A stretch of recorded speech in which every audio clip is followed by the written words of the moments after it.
اللہ اللہ اللہ اللہ اللہ اللہ۔ آج کا سبق سورہ رحمان کی آیت نمبر 31 سے ہے۔ اعوذ باللہ من الشیطان الرجیم، بسم اللہ الرحمن الرحیم۔ سنفرغ لکم ایھا الثقلان، سنفرغ ان قریب ہم فارغ ہو جائیں گے، لکم تمہارے لیے، ایھا الثقلان اے دو بوجھ والو۔ بوجھ والوں سے مراد جن و انس ہیں، کیونکہ ساری مخلوقات میں صرف یہی مکلف ہیں، باقی کوئی مخلوق مکلف نہیں ہے، جانور مکلف نہیں ہے۔ مکلف کا مطلب یہ ہے کہ ان کو اللہ تعالیٰ نے ذمہ دار بنائے ہوئے ہیں کہ تمہارے ذمہ یہ فرائض عائد ہیں، یہ ادا کرنے ہیں، یہ واجبات ہیں، اور یہ چیزیں تمہارے لیے ممنوع ہیں، حرام ہیں یا مکروہ ہیں، ان سے بچنا ہے۔ اللہ کے فارغ ہونے سے مراد یہ نہیں کہ اللہ تعالیٰ مصروف ہیں، فارغ ہونے کے بعد پھر ان کی طرف متوجہ ہوں گے، بلکہ فارغ ہونے سے مراد یہ ہے کہ اللہ تعالیٰ توجہ ان کی طرف فرمائیں گے، اور متوجہ ہونے کا مقصد حساب لینا ہے۔ امام بخاری رحمۃ اللہ علیہ نے فرمایا شاید کا مطلب یہ ہے کہ اللہ تعالیٰ نے فرمایا کہ ہم تمہاری طرف متوجہ ہوں گے اور پھر تم سے حساب لیں گے۔ تو انسان کا حساب ہوگا، حساب یہ ہو کہ دنیا میں جو فرائض تھے وہ کتنے ادا کیے، جو حرام کام تھے ان سے کتنی احتیاط کی ہے، بچے ہو، اس کا حساب دینا ہے انسان نے۔ اگر صرف یہی نقطہ ذہن نشین ہو جائے تو ہماری زندگی درست ہو سکتی ہے۔ جیسے ایک شخص کو اپنے امتحان کی فکر ہوتی ہے کہ میں نے امتحان دینا ہے، حساس آدمی ہے تو وہ ساری کتاب یاد کرتا ہے، کورس سارا یاد کرتا ہے، یہ بھی سوال میں چیز آ سکتی ہے، یہ بھی آ سکتی ہے، یہ بھی یاد کر لوں، یہ بھی سمجھ لوں، اور اس کی پریکٹس کر لوں میں۔ تو اسی طرح انسان نے حساب دینے کی فکر پیدا ہو جائے تو انسان کی تیاری شروع ہو جاتی ہے۔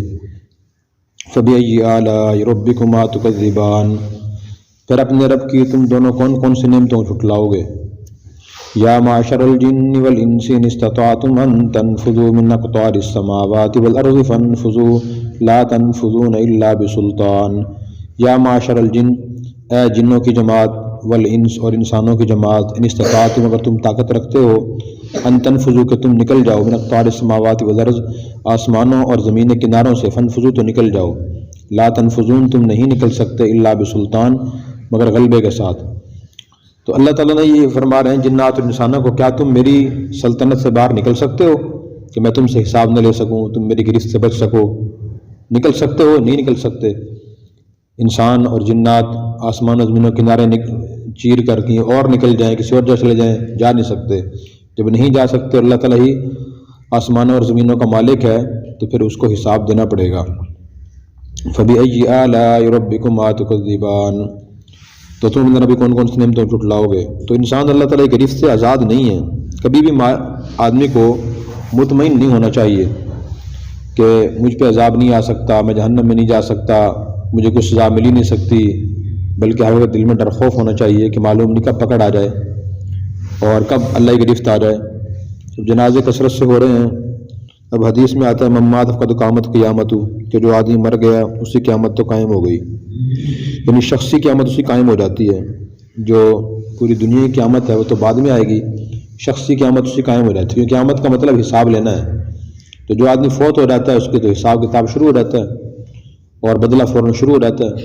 حدیث میں تفصیلات آپ نے پڑھ لی کہ جب مسلمان دفن ہوتا ہے فرمانبردار، فرشتے پوچھتے ہیں من ربک ما دینک من نبیک، تو وہ صحیح جواب دیتا ہے تو فرشتے اللہ کی طرف سے آواز آتی ہے صدق عبدی، بندے نے سچ کہا، اس کے لیے جنت کا بستر بچھاؤ، جنت کا دروازہ قبر میں کھول دو اور قبر تحت نگاہ وسیع کر دو، اور اس دروازے سے پھر جنت کی خوشبوئیں ٹھنڈی ہوائیں آتی رہتی ہیں۔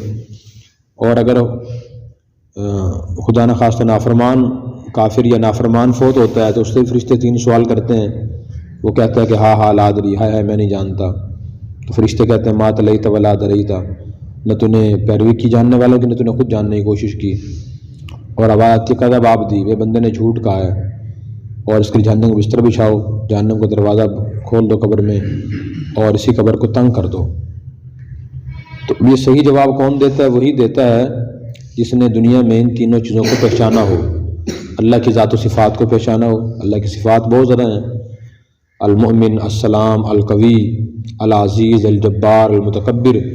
تو ان جو اسماء الحسنہ ہیں ان کا انسان تفصیلات پڑھے، تشریحات پڑھے، اس سے اللہ تعالیٰ قدرت اور معرفت کا علم انسان کو حاصل ہوتا ہے. اسی طرح جس نے حضور کی زندگی پڑھی، جیسے ہم سیرت رسول پڑھ رہے ہیں یہ، اور اس پر عمل کرنے کی کوشش کی، اسے پہچان ہوئی ہے، وہ پہچانے گا اللہ کے رسول تھے. اور جس نے دین کو پہچانا ہوگا، تو دین تفصیلات پڑھی ہیں، عمل کرنے کی کوشش، وہ صحیح جواب دے گا. جس نے چیزیں دیکھی نہیں، پڑھی، کبھی سنی نہیں، تو وہ کیسے صحیح جواب دے گا. یرسل علیکم شواظ من نار ونحاس فلا تنتصران. یرسلو بھیجے جائیں گے، چھوڑے جائیں گے، علیکم تم پر، شواظ شعلے، من نار آگ کے، ونحاس اور کالے دھوئیں کے، فلا تنتصران تم بدلہ نہیں لے سکو گے، انتقام نہیں لے سکو گے. یہ نافرمان ہوں گے جنات اور انسان، تو ان پر آگ کے انگارے اور پھینکے جائیں گے اور ان پر دھواں چھوڑا جائے گا. پھر وہ اس کو دور نہیں کر سکیں گے، فرشتوں سے انتقام نہیں لے سکیں گے. آپ ہم پہ انگارے کیوں پھینک رہے ہیں، دھواں کیوں چھوڑ رہے ہیں. دنیا میں انسان بھی انتقام لیتا ہے، بدلہ لیتا ہے کہ آپ نے زیادتی کیوں کی. قیامت کے دن بالکل بے بس ہو جائے گا. جس جیل میں ایک قیدی بے بس ہوتا ہے، جو سلوک کیا جائے تو کچھ نہیں کر سکتا. تو اسی طرح جہنم جیل خانہ ہے، اور وہاں نافرمانوں کا یہ انجام ہوگا. فبأي آلاء ربكما تكذبان. تو تم اپنے رب کی کون کون سی نعمتوں کو جھٹلاؤ گے.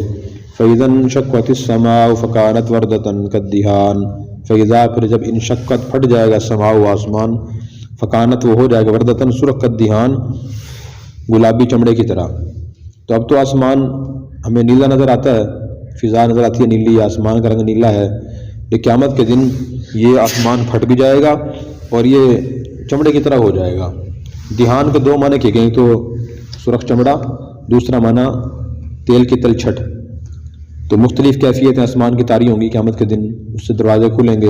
وفتحت السماء فکانت ابوابا، قرآن کریم میں دروازے کھل، فرشتے وہاں سے اتریں گے، اللہ کا عرش اترے گا میدان محشر میں. اور پھر اگلی جو کیفیت ہوگی وہ یہ ہوگی کہ وہ سرخ ہو جائے گا چمڑے کی طرح. فبأي آلاء ربكما تكذبان. تم اپنے رب کی کون کون سی نعمتوں کو جھٹلاؤ گے. فيومئذ لا يسأل عن ذنبه انس ولا جان.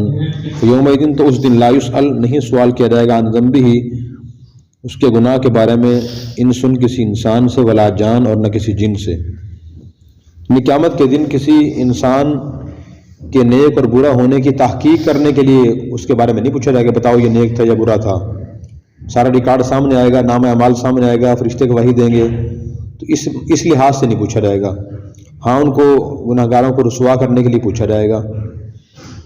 اور کیوں نہیں پوچھا جائے گا کہ آگے قرآن کریم میں اگلی آیت نمبر 41 میں آ رہا ہے کہ ان کو پہچان لیا جائے گا، ان کی پیشانیوں سے اور ان کے علامات سے فرشتوں نے پکڑ لیں گے.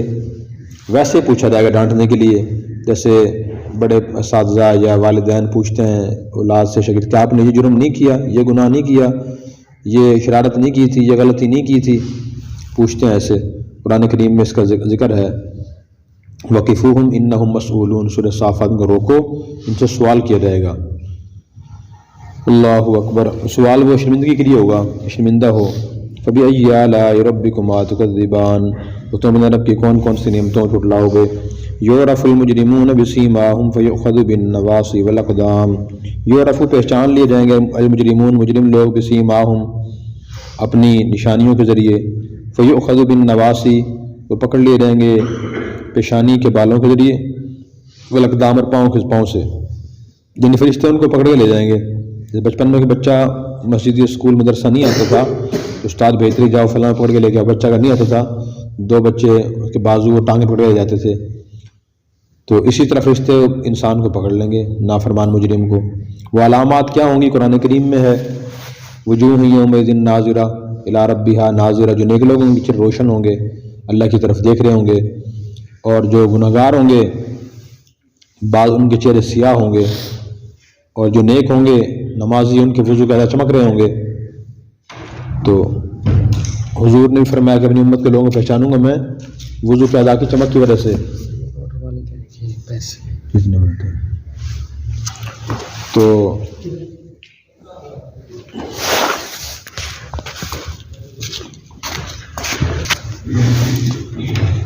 اس طرح وضو کے جو اعضاء ہیں یہ بھی چمک رہے ہوں گے. ہم جو وضو کرتے ہیں سردی میں کچھ ناگواری ہوتی ہے تو یہ بھی رائے گاہ نہیں جائے گی ناگواری.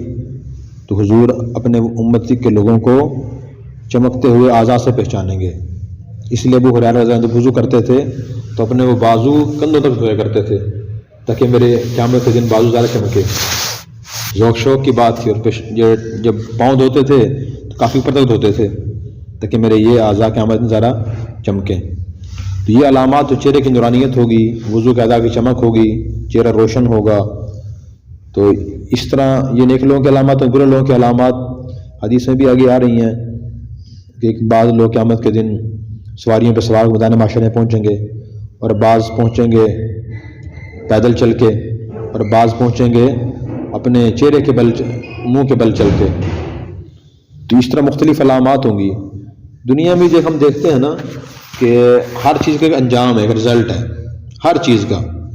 ایک آدمی اچھی خوراک استعمال کر رہا ہے اس کا ایک انجام ہے، ایک آدمی ناقص غذا استعمال کر رہا ہے اس کا بھی انجام ہے، کہ خدا نہ خواستہ پاؤڈر پی رہا ہے، شراب پی رہا ہے، اس کا بھی انجام ہے نا انجام. جی یہ نہیں کہہ سکتے ہم کہ جو آدمی اچھی خوراک استعمال کر رہا ہے اور جو ناقص کر رہا ہے دونوں کا رزلٹ ایک ہی ہے.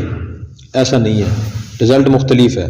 دو طالب علم ہیں اور وہ ایک پورا سال پابندی سے کلاس میں حاضر ہو رہا ہے، سبق یاد کر رہا ہے، سن رہا ہے، کام مکمل کر رہا ہے، دوسرا کچھ بھی نہیں کر رہا، دونوں کا رزلٹ ایک نہیں ہے. تو اسی طرح اللہ تعالیٰ کے ہاں قیامت کے دن جو رزلٹ ہوگا وہ اعمال کی وجہ سے ہوگا، ایک نہیں ہوگا. یہ بڑی غلط فہمی اور دھوکہ ہے. بس جی اللہ تعالیٰ معاف کر دیں گے، ہم تو نبی کی امت میں پیدا ہو گئے ہیں، یہی بڑی سعادت اور اعزاز کی بات ہے. پتہ نہیں کون سی نیکی اللہ کو پسند آ جائے. دنیا کام میں ہم کرتے ہیں ایسے، ہم نہیں کرتے. ایک کتاب کے 10 ابواب ہیں، چیپٹر ہیں، ہم کہیں جی چلو پہلا ہی کا چیپٹر یاد کر باقی 9 چھوڑ دیتے ہیں، شاید 3-4 سوال اسی میں سے آ جائیں. اللہ کی رحمت بڑی وسیع ہے. کبھی سوچتے ہیں ہم؟ کبھی نہیں سوچتے. ہم نے موٹر سائیکل چلانا ہے تو دیکھتے ہیں ابھی دیکھیں ٹینکی میں تیل ہے، ٹائروں میں ہوا ہے، لاک آن ہو رہا ہے، بریکیں ٹھیک ہیں، گیئر ٹھیک ہے، کلچ ٹھیک ہے، سب کچھ ٹھیک ہے، چلو اب چلاؤ جی. کبھی نہیں ہم کہتے کہ جی چلو کوئی نہیں ٹائر میں ہوا نہیں ہے نا، چلتے ہیں جی یہاں سے 10 کلومیٹر دور، اللہ مالک کا خیر ہے کچھ نہیں ہوتا انشاءاللہ. کبھی سوچتے ہیں ہم؟ کبھی بھی ممکن ہی نہیں ہے. جو کہ اس پہ ہنسیں گے. اگر ایک آدمی سردی کے موسم میں کوئی سردی سے بچاؤ کا انتظام نہیں کرتا اور وہ کہتا ہے جی کوئی نہیں میں جا رہا ہوں ایسے بغیر چادر کے اور بغیر گرم کپڑے پہنے، رات کو 12 بجے چل رہا ہوں میں روڈ پہ، کچھ نہیں ہوتا، اللہ مالک ہے. اللہ کو لکھا ہو، قسمت میں لکھا ہو بخار ہونا تو ہو جائے گا، نہیں لکھا ہو تو نہیں ہوگا. کوئی کرتا ہے ایسے؟ کوئی بھی نہیں کرتا. کہتے جو بھی ایسے باتیں کہے گا لوگ یہ سکتا ہے اس کے یہ آدمی سمجھدار نہیں ہے، کوئی عقل میں فطور آ گیا، اس کی ذہن ہل گیا بندہ. یہ ہم یہ کہیں گے نا، لیکن دین کے بارے میں، آخرت کے بارے میں شیطان نے اتنا ہمیں گمراہ کیا ہوا ہے نا کہ نماز پڑھ لو، کوئی نہیں جی صرف اللہ نماز سے راضی نہیں ہوتا جی.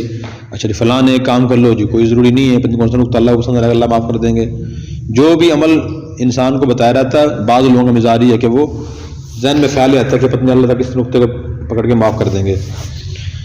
تو انسان عمل کرتا رہے پھر یہ سوچے پھر تو ٹھیک ہے، لیکن بد عمل ہو، بے عمل ہو اور گناہوں میں مبتلا رہے پھر سوچے پھر یہ درست نہیں. مشاہدے کے بھی خلاف ہے، عقل کے بھی خلاف ہے. اب اللہ تعالیٰ دیکھیں جہاں رحمت کی آیات ہے نا وہاں اللہ تعالیٰ عذاب کے آتے ہیں بیان فرما رہے ہیں کہ شعلے پھینکے جائیں گے اور ان کو پکڑا جائے گا پیشانیوں سے اور بالوں سے. دنیا میں اگر کسی آدمی کو اس کے اولاد کے سامنے، شاگردوں کے سامنے اس طرح پڑھ کے لے جایا جائے کتنی بےزتی ہوگی، کتنا آدمی پریشان ہوگا. تو آخرت میں تو سب دیکھ رہے ہوں گے ہمیں، چھوٹے بھی، بڑے بھی، احترام کرنے والے بھی، دشمن بھی، سارے دیکھ رہے ہوں گے. تو اس دن کی جو رسوائی ہے وہ بڑی رسوائی، اللہ بچائے اس سے. فَبِأَيِّ آلَاءِ رَبِّكُمَا تُكَذِّبَانِ، تو تم اپنے رب کی کون کون سی نعمتوں کو جھٹلاؤ گے. هَٰذِهِ جَهَنَّمُ الَّتِي يُكَذِّبُ بِهَا الْمُجْرِمُونَ، یہ وہ جہنم ہے جسے جو مجرم جھٹلایا کرتے تھے کہ جہنم تو ہے ہی نہیں، کچھ ہونا ہی نہیں. تو جہنم میں رزلٹ میں بتایا نا، رزلٹ کا نام ہے، انجام کا نام ہے. اللہ نے انجام رکھا ہے. اللہ تعالیٰ اگر گناہ گاروں کو سزا نہ دیں قیامت کے دن اور سب کو اسی طرح معاف کر دیں تو پھر تو بیچارے نیک لوگوں کے کہ میں ساری بات ضائع ہو جائیں گی. نیکی بخشے گئے، گناہ گاری بخشے گئے. رات کو تہجدیں پڑھی اور نمازیں پڑھی اور خواہشات نفس جو تھی گناہوں کے بارے میں، حرام کاموں کو دل چاہتے انہوں نے چھوڑ دی، وہ خود پہ جبر کر کے، اور دوسرے لوگوں نے خواہشیں ساری پوری کی، موجیں ماری ہیں. تو اگر اللہ تعالیٰ ان کو بھی بالکل چھوڑ دیں فری تو ناذاتی ہوگی نا. جیسے کلاس میں 2 طلبہ میں نے مثال دی ابھی، ایک نے پورا سال خوب محنت کی ہے اور دوسرے نے بالکل محنت نہیں کی, وہ تینوں سوال جواب غلط لکھے ہیں. اب استاد دونوں کو 100 نمبر دے دے تو یہ انصاف ہوگا؟ انصاف تو نہیں ہوگا نا. جس نے محنت کی ہوگی اللہ, جس نے محنت کی ہوگی استاد جی یہ کیا کیا آپ نے, دیکھیں میں نے اتنی محنت کی, اتنی کوشش کی ہے, آپ نے نالائق کو میرے ساتھ لا کھڑا کر دیا, اس کا میں محنت نہ کرتا. تو ایسا نہیں ہوگا. اللہ تعالیٰ گناہ گاروں کو سزا بھی دیں گے, اس لیے ہم گناہوں میں بچنے کی کوشش کریں. یطوفون بینہا و بین حمیم آن, یطوفون چکر لگائیں گے, بینہا اس جہنم کے درمیان, و بین حمیم آن اور گرم پانی کے درمیان. جہنمی لوگ چکر لگاتے رہیں گرم پانی اور جہنم کے درمیان. فبأي آلاء ربكما تكذبان, تو تم اپنے رب کی کون کون سی نعمتوں کو جھٹلاؤ گے. تو گرم پانی ان کو پینے کے لیے دیا جائے گا, یہ پئیں گے بھی, اور قرآن کریم میں ہے فقطع امعاءہم, جب یہ پئیں گے تو جب یہ چہرے قریب لے جائیں گے تو چہرے کی ساری کھال جھلس کے اور اتر کے پانی میں گر جائے گی. ان کو پیاس بہت شدید لگی ہوگی, پھر بھی یہ پانی پی لیں گے. پھر جب پانی اندر جائے گا تو ان کی آنتوں کاٹ کے باہر نکال دے گا, اور ان کے سر کے اوپر کھولتا ہوا پانی ڈالا جائے گا, چکر بھی لگائیں گے یہ. تو گرم پانی جو حد سے زیادہ گرم ہو وہ بھی اللہ تعالیٰ کی طرف سے عذاب ہے. بہت زیادہ ٹھنڈا پانی حد سے زیادہ ٹھنڈا ہو وہ بھی اللہ کا عذاب ہے. اللہ تعالیٰ ہمیں جنتیوں والے اعمال کرنے کی توفیق عطا فرمائے. اور اگر آپ نے ابھی تک ہمارا چینل سبسکرائب نہیں کیا تو فوراً سبسکرائب کیجئے, ساتھ ہی بیل آئیکن پر کلک کریں تاکہ مزید آنے والی ویڈیو ہیں وہ آپ کو وقت پر ملتی رہیں. اللہ حافظ.